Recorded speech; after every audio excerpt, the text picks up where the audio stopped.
बाबा सिद्दीकी की मौत के बाद जो सबसे बड़ा सवाल उठ रहा है कि आखिर मुंबई की कानून व्यवस्था पर लोग कैसे भरोसा करें। जब बाबा सिद्दीकी जैसे बड़े राजनेता सुरक्षित नहीं है तो फिर कौन सुरक्षित है। महाराष्ट्र के अंदर एनसीपी बीजेपी की सरकार है। एनसीपी के साथ साथ बीजेपी का गठबंधन है, शिवसेना का गठबंधन है और वहां वो सरकार है, शिंदे की सरकार है, और इसके बावजूद इस तरीके की घटना घट रही है। अब एनसीपी नेता बाबा सिद्दीकी की मौत के बाद देश भर से जो तमाम राजनीति करने वाले लोग हैं वो सवाल पूछ रहे हैं महाराष्ट्र सरकार से। लेकिन बाबा सिद्दीकी का बिहार से जो रिश्ता है वो खास है। बिहार के गोपालगंज के रहने वाले बाबा सिद्दीकी को लेकर बिहार के नेताओं का भी मन दुखी हो गया है। बिहार से ताल्लुक रखने वाले बाबा सिद्दीकी को लेकर बिहार के डिप्टी सीएम रह चुके तेजस्वी यादव, जो बिहार के नेता विरोधी दल हैं, उन्होंने कहा कि जब मैं मुंबई गया था तो बाबा सिद्दीकी से मिला था। वो हमारे जिला के रहने वाले गोपालगंज के हैं, उनके बेटे से मिला। अब सोचिए कि आखिर मुंबई के अंदर क्या कुछ हो रहा है। पूरे महाराष्ट्र के अंदर बाबा सिद्दीकी की मौत के बाद हर जगह सवाल उठ रहा है। बीजेपी नेता शहनवाज हुसैन ने भी उनके इस मौत पर दुख प्रकट किया है। एनडीए की सरकार को लेकर भी कहा है कि एनडीए की सरकार और सभी जो आरोपी होंगे उनको पकड़ा जाएगा। लेकिन सवाल यह है कि आखिर बाबा सिद्दीकी की दुश्मनी किससे थी, उनकी हत्या के पीछे का कारण क्या है।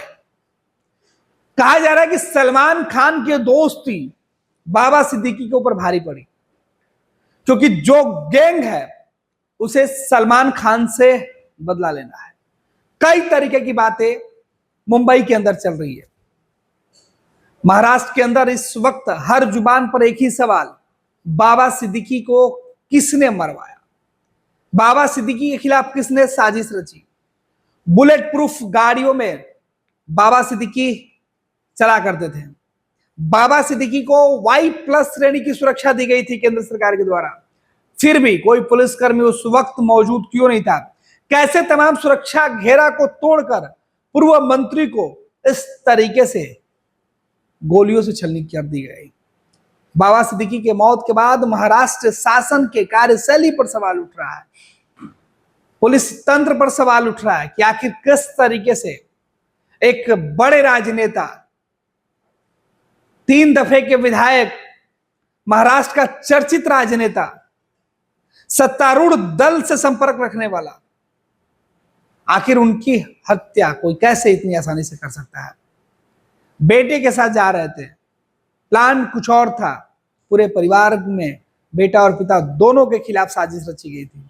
लेकिन इस साजिश का मकसद क्या, कई तरीके के सवाल उठ रहे हैं। बिहार के राजनेता इस पर अब सवाल पूछ रहे हैं। तेजस्वी सहित बिहार के दूसरे राजनीतिक दल के नेताओं ने भी इस पूरे घटनाक्रम पर दुख जताया है। आपको बता दें कि जिस तरीके से बाबा सिद्दीकी के मौत के बाद महाराष्ट्र सरकार के अंदर शामिल तमाम नेताओं की प्रतिक्रिया आई है, उन्होंने इस पूरे मामले पर दुख जताया है। अजीत पवार ने इस पूरे मामले पर कहा है कि पुलिस अलग अलग टीम बनाकर इस मामले की जांच कर रही है। देवेंद्र फडणवीस, एकनाथ शिंदे जो मुख्यमंत्री, उन्होंने कहा कि इस मामले में 2 लोगों को गिरफ्तार कर लिया गया है। पूरी रात जो महाराष्ट्र सरकार के शासन के जो लोग हैं, प्रशासन के लोग हैं, वो एक्टिव हैं। अभी भी कानून व्यवस्था पर जब सवाल उठ रहा है, इस बीच अस्पताल में जहां बाबा सिद्दीकी के शव का पोस्टमार्टम कराया जा रहा है, वहां तमाम राजनेता पहुंच रहे हैं। आधी रात से ही वीआईपी लोगों को महाराष्ट्र के लीलावती अस्पताल जाने का सिलसिला जारी हो गया था, जहां बाबा सिद्दीकी को पहले इलाज के लिए ले जाया गया।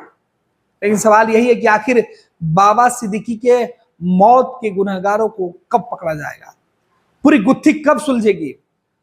पिछले कई घंटों से जो 2 लोग पकड़े गए हैं उनसे पूछताछ क्राइम ब्रांच की टीम कर रही है।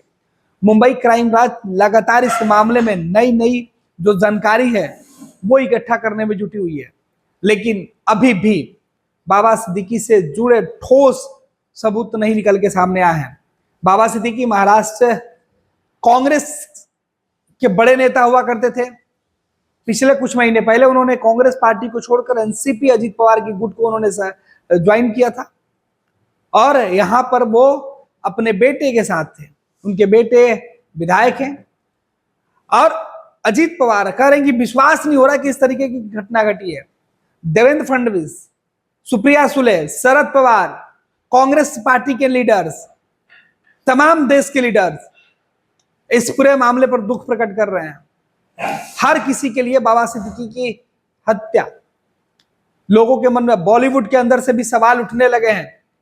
कई फिल्म जगत से जुड़े हुए लोगों ने कहा है कि बाबा सिद्दीकी जैसे नेकदिल इंसान के ऊपर इस तरीके के हमले, इस तरीके से साजिश रचकर उनकी हत्या जो है वो लोगों के मन में भय पैदा कर रहा है। मुंबई के अंदर इस हाई प्रोफाइल मर्डर से लोगों के मन में जो पुलिस का जो भरोसा था वो कम हो रहा है। अपराधियों का खौफ भारी पड़ते हुए दिखाई पड़ रहा है।